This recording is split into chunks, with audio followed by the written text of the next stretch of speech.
नमस्कार, SBT news में आपका स्वागत है। पेश है 15 फरवरी शनिवार दोपहर 1:15 बजे राजस्थान की 15 बड़ी खबरें। सबसे पहले एक नजर डालते हैं आज की हेडलाइंस पर। महाकुंभ आ रहे छत्तीसगढ़ के 10 श्रद्धालुओं की मौत। सीबीएसई 10वीं 12वीं के एग्जाम शुरू, एडमिट कार्ड व आईडी चेक कर दिया स्टूडेंट्स को सेंटर पर प्रवेश। केजरीवाल पर अब नई मुसीबत, बीजेपी की शिकायत के बाद बंगले पर एक्शन की तैयारी। राजस्थान हाईकोर्ट ने 23 साल पुराना केस किया खत्म। महाकुंभ में आज घाटों की सफाई के लिए उतरेंगे 15,000 कर्मचारी। और अब खबरें विस्तार से सुनिए।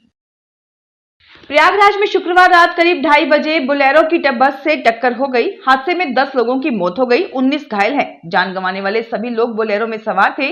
वे छत्तीसगढ़ के कोरबा जिले से महाकुंभ आ रहे थे। हादसा प्रयागराज मिर्जापुर हाईवे पर मेजा इलाके में हुआ। घायल हुए 19 लोग बस में सवार थे, जो कि मध्य प्रदेश के राजगढ़ जिले के रहने वाले हैं। वे संगम स्नान के बाद वाराणसी जा रहे थे। टक्कर से श्रद्धालु छिटक कर सड़क पर जा गिरे। इससे किसी का हाथ टूटा तो किसी का सिर फट गया। शवों को बोलेरो से निकालने में 2.5 घंटे लग गए। एसपी यमुनानगर विवेक यादव ने बताया कि बोलेरो की स्पीड तेज होने से हादसा हुआ। सीबीएसई की वर्ष 2025 की 10वीं व 12वीं की मुख्य परीक्षाएं आज से शुरू हो गई हैं। सीबीएसई अजमेर रीजन में राजस्थान व गुजरात के 2,70,000 स्टूडेंट्स परीक्षा में रजिस्टर्ड हैं। इसके लिए 750 केंद्र बनाए गए हैं। सीबीएसई की ओर से जारी दिशा निर्देशों के अनुसार परीक्षा केंद्र पर स्टूडेंट्स को सुबह 10 बजे तक ही प्रवेश दिया गया। परीक्षा सुबह 10:30 बजे से शुरू हुई। 1:30 बजे तक पेपर होगा। 10वीं में पहला पेपर अंग्रेजी कम्युनिकेशन, अंग्रेजी लैंग्वेज और लिटरेचर और 12वीं में पहला पेपर एंटरप्रेन्योरशिप का है। दिल्ली के पूर्व मुख्यमंत्री अरविंद केजरीवाल के आधिकारिक सीएम आवास पर सीपीडब्ल्यूडी की ओर से एक तथ्यात्मक रिपोर्ट प्रस्तुत करने के बाद केंद्रीय सतर्कता आयोग ने 13 फरवरी को 6 फ्लैग स्टाफ बंगले के नवीनीकरण की जांच का आदेश दिया। सीवीसी ने सीपीडब्ल्यूडी से इन आरोपों की विस्तृत जांच करने को कहा है कि 40,000 वर्ग गज 8 एकड़ में फैली एक भव्य हवेली के निर्माण के लिए भवन निर्माण मानदंड जारी किए गए थे। राजस्थान हाईकोर्ट के जस्टिस फरजंद अली ने 23 साल से पेंडिंग आपराधिक केस को खत्म कर दिया है। कोर्ट ने कहा कि सिर्फ कोर्ट आने वालों को ही नहीं, इससे सभी को राहत मिलेगी। जब कोई मामला न्यायिक प्रक्रिया के दुरुपयोग का प्रतीक बन जाए तो अदालत केवल उन अभियुक्तों को ही नहीं बल्कि उन सभी को राहत देने के लिए सक्षम है जिन पर मामला पेंडिंग है, भले ही उन्होंने अदालत का रुख न किया हो। बता दें कि साल 2001 में हनुमानगढ़ के भादरा संरक्षित वन क्षेत्र से बिना वन विभाग की अनुमति के पेड़ काटकर रोड बनाने का मामला दर्ज हुआ था। पेड़ों को काट सड़क बनाने पर ठेकेदार सहित 17 लोगों के खिलाफ मामला दर्ज कराया गया था। महाकुंभ में आज शनिवार को भीड़ ज्यादा उमड़ी है। शहर के रास्ते जाम हैं। रविवार को भी भारी भीड़ रहेगी। 33 दिनों में 50 करोड़ से ज्यादा श्रद्धालुओं ने संगम में डुबकी लगाई। इतिहास में ये सबसे बड़ा आयोजन रिकॉर्ड किया गया। 45 दिन तक चलने वाले महाकुंभ के अभी 12 दिन और बचे हैं। आज करीब 15,000 सफाई कर्मचारियों की ओर से एक साथ घाटों की सफाई का अभियान चलाया जाएगा। इस तरह स्वच्छता का वर्ल्ड रिकॉर्ड बनेगा। इससे पहले साल 2019 में लगे कुंभ के दौरान 10,000 सफाई कर्मियों ने सफाई की थी।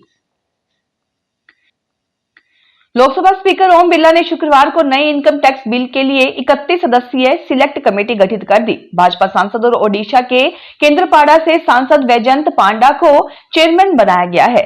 कमेटी को अगले सत्र के पहले दिन रिपोर्ट सौंपनी है। मौजूदा बजट सत्र 4 अप्रैल को समाप्त होगा। मानसून सत्र जुलाई के तीसरे या चौथे हफ्ते में शुरू हो सकता है। कमेटी के सदस्यों ने निशिकांत दुबे, जगदीश शेट्टार, पीपी चौधरी, सुधीर गुप्ता, नवीन जिंदल, अनिल बलूनी, दीपेंद्र हुड्डा, महुआ मोइत्रा, सुप्रिया सुले आदि शामिल है। सरकार पिछले कई सालों से इनकम टैक्स कानून को आसान बनाने की कोशिश कर रही थी। वित्त मंत्री निर्मला सीतारमण ने 13 फरवरी को लोकसभा में नया आयकर इनकम टैक्स बिल पेश किया था। जयपुर के झोटवाड़ा इलाके में कैश कलेक्शन एजेंट से लूट का सीसीटीवी फुटेज सामने आया है। पुलिस ने सीसीटीवी के आधार पर वारदात करने वालों की पहचान करने पर काम करना शुरू कर दिया है। सीसीटीवी में बदमाशों ने केवल 25 सेकंड में लूट की वारदात की और पीड़ित को धक्का देकर नीचे गिरा दिया। मौके पर मौजूद लोगों की माने तो बदमाशों के पास हथियार भी थे, इसलिए कोई नजदीक नहीं गया। एडिशनल डीसीपी वेस्ट आलोक सिंघल ने बताया कि लूट की वारदात विद्याधर नगर के ढेहर का बालाजी निवासी पीयूष अग्रवाल 45 वर्षीय के साथ हुई। वह एयरटेल पेमेंट बैंक में कैश कलेक्शन एजेंट है। राजस्थान की ग्राम पंचायतों, पंचायत समितियों और जिला परिषदों के पुनर्गठन, नवसृजन और पुनर्सीमांकन का काम जारी है। जिला कलेक्टर इस दिशा में कामकाज में जुटे हैं।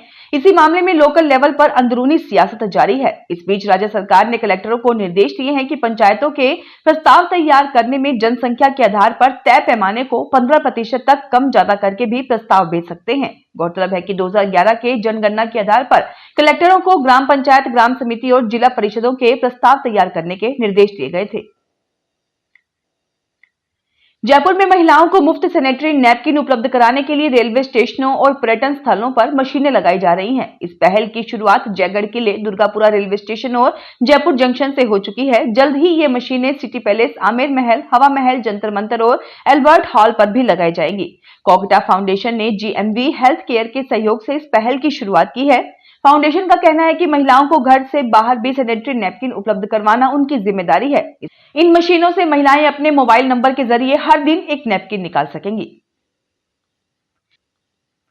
दिल्ली से लुधियाना जाते वक्त गूगल मैप पर लोकेशन लगाना 3 युवकों को महंगा पड़ गया। अंबाला के पास शंभू बॉर्डर पर उनकी कार सीमेंट के बैरिकेडिंग पर चढ़ गई। हालांकि एयरबैग खुलने से तीनों की जान बच गई, मगर एक युवक की हालत गंभीर है। रात को हादसे के बाद तीनों युवकों ने दूसरी गाड़ी मंगाई और उसमें बैठकर चले गए।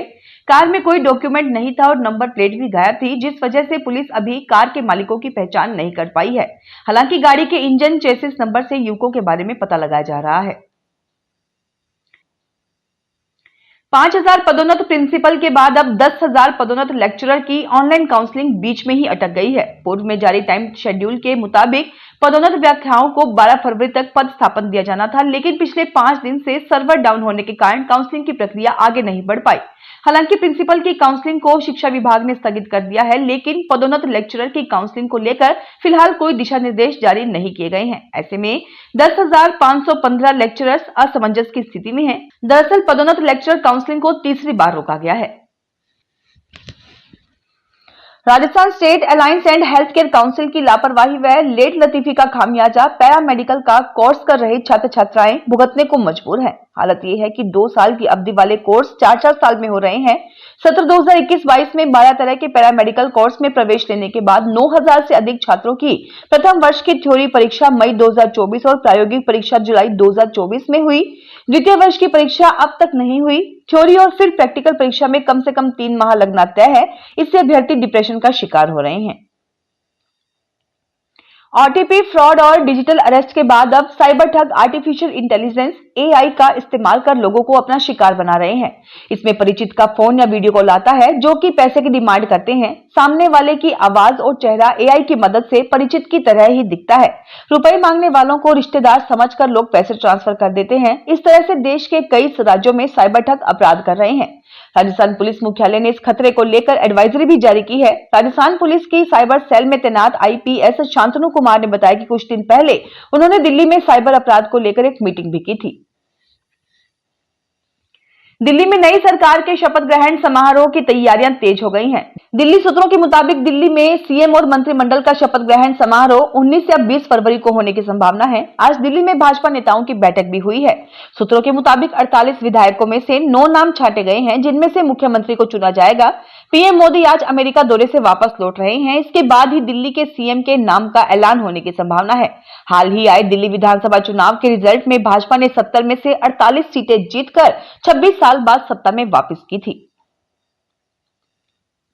कानूनी खाद्य सुरक्षा योजना में चयनित सक्षम व्यक्तियों को स्वेच्छा से योजना से नाम हटवाने के लिए खाद्य एवं नागरिक आपूर्ति विभाग की ओर से गिव अप का अभियान चलाया है। बाड़मेर के जिला रसद अधिकारी कंवरा राम ने बताया कि जिसके तहत 3,721 अपात्र व्यक्तियों ने स्वेच्छा से अपना नाम हटवाया है। खाद्य एवं नागरिक आपूर्ति विभाग राजस्थान जयपुर से प्राप्त निर्देशों की पालना में अपात्र परिवारों का चिन्हीकरण किया जा रहा है। जांच के दौरान पाए गए 51 अपात्र परिवारों को इस कार्यालय की ओर से उठाई गई राशन सामग्री के विरुद्ध बाजार दर से राशि राजकोष में जमा करवाने तथा स्पष्टीकरण प्रस्तुत करने के लिए नोटिस जारी किए गए हैं।